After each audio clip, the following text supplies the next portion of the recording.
Magandang araw po, welcome po sa aking channel, Love9 TV. Patalasasan po, meron po ba kayong mga properties na napapabayaan or non-performing assets? Plan nyo ibenta, pero wala kayong oras sa pagbenta nito. Kung ito'y pagkakatiwala nyo po sa amin, tawag lang po kayo sa aking numero, usap po tayo, gawin ko po ng video for free. Yes, libre po, wala po kayong babayaran. Tutulungan pa namin kayong mabenta ang inyong property. Kami na po bala sa marketing, sa boosting or paid ads, even sa tripping, hindi na po kayo mapapagod sa pag-entertain ng mga buyers. Kami na po bala sa lahat. Tawag lang po kayo. Sa mga naghahanap po ng isang industrial property na malaki ang sukat ng lupa, well, ito na po yung hinahanap nyo. Nandito po tayo ngayon sa Valenzuela City kung saan meron po tayong bagong video presentation.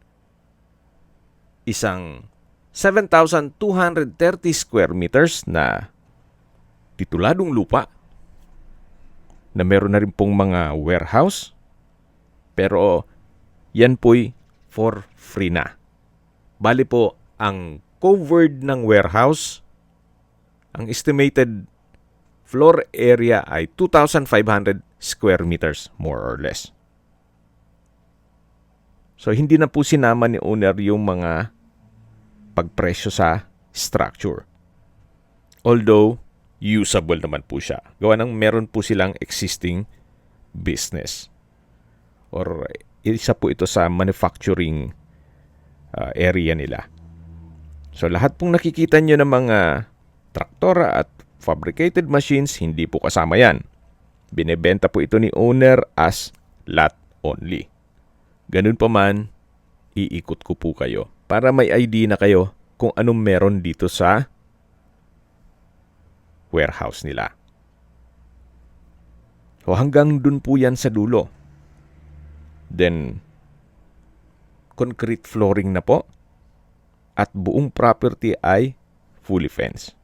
Habang naglilibot po tayo, pag-usapan natin ang distance, location at travel time. Mula po sa PNR Valenzuela Station, para may basihan lang po kayo kung saan banda itong property. Ang distance is 2.2 kilometers at ang travel time is 7 minutes. Then mula naman po sa SM City Valenzuela, ang distance is 3.1 kilometers at ang travel time is 12 minutes. Mula naman po sa North Luzon Expressway, Paso de Blas, Toll Plaza, ang distance is 3.1 kilometers at ang travel time is 11 minutes. Napakalapit lang po dito sa NLEX o North Luzon Expressway.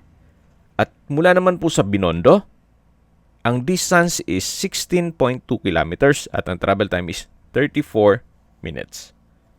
Mula naman po sa Quezon City, ang distance is 12.9 kilometers at ang travel time is 28 minutes. Mula naman po sa Makati, ang distance is 26.8 kilometers at ang travel time is 51 minutes.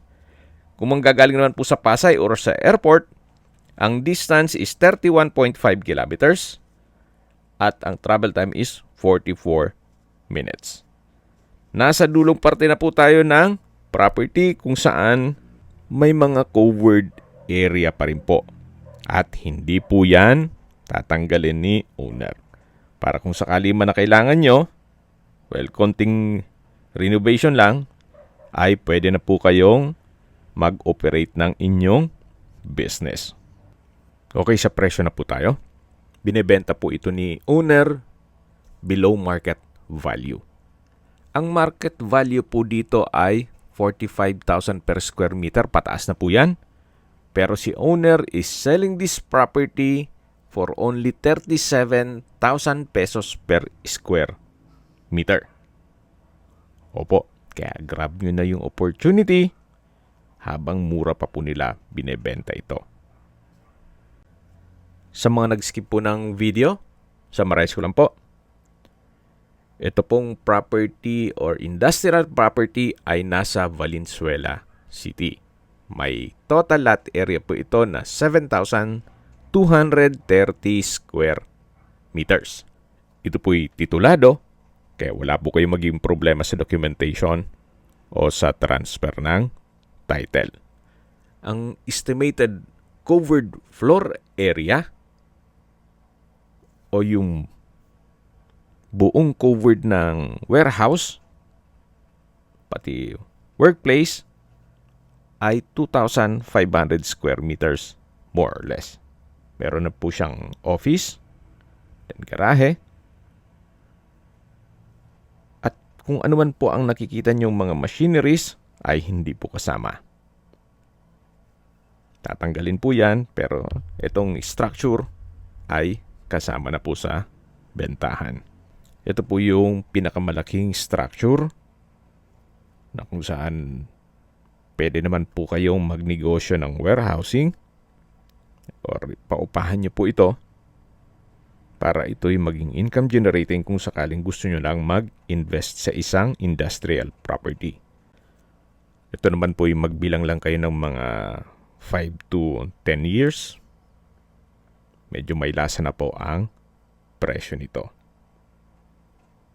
Yan man po kung meron kayong enough funds para sa ganitong kalaking property at natutulog lang ang pera nyo sa bangko.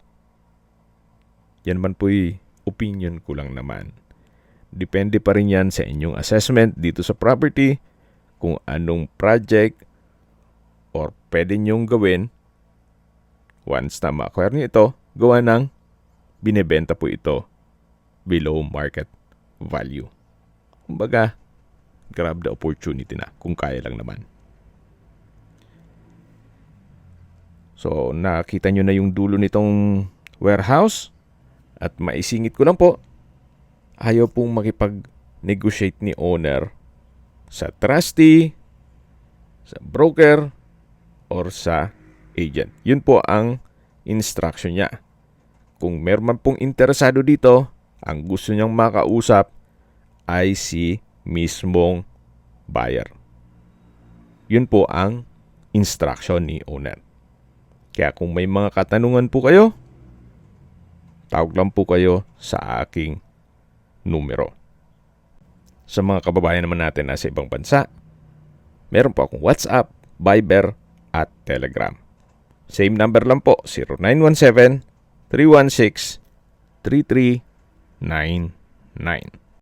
Sa mga nagtatanong naman po ng aming Facebook, meron po aming Facebook page na Nov9TV at Facebook Real Video. Meron din pong TikTok at Instagram. May ibang YouTube channel po kami, the Nov9TV channel, Nov9TV Listings, Nov9TV On The Spot, Nov9TV Updates, at Nov9TV House Rental. Sana po naibigyan nyo ang video presentation. Paki-like and subscribe na lang po sa aking channel para ma-update din po kayo sa aking future listings. Kung sakali po hanap nyo yung mas malaking sukat ng lupa, meron din po kami ibang listings na pwede nyong pagpilian. Huwag po kayong mag-atubiling tumawag sa amin. Then, let us know your budget para malaman namin kung anong property pwede naming ilog sa inyo. Sa lahat pong viewers, subscriber at nagtiwala po sa amin, salamat po sa suporta. Ingat po kayo lagi at yung pamilya. Maraming salamat po.